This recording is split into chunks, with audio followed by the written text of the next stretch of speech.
Jornal do Estado, segunda edição. Oferecimento.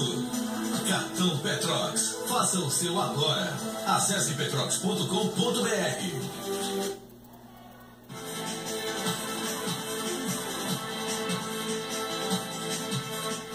E a gente fala agora sobre o Campeonato Brasileiro Série C. Daqui a pouco, na Arena Batistão, o Confiança enfrenta o América de Natal. A vitória deixa o Dragão no G4. O repórter Cláudio Costa está neste momento ao vivo, lá no estádio Lorival Batista, e vai trazer todos os detalhes para você. Olá, Cláudio, boa noite. O Batistão deve estar super lotado, né? Foram vendidos todos os ingressos. E o clima, como é que está agora aí?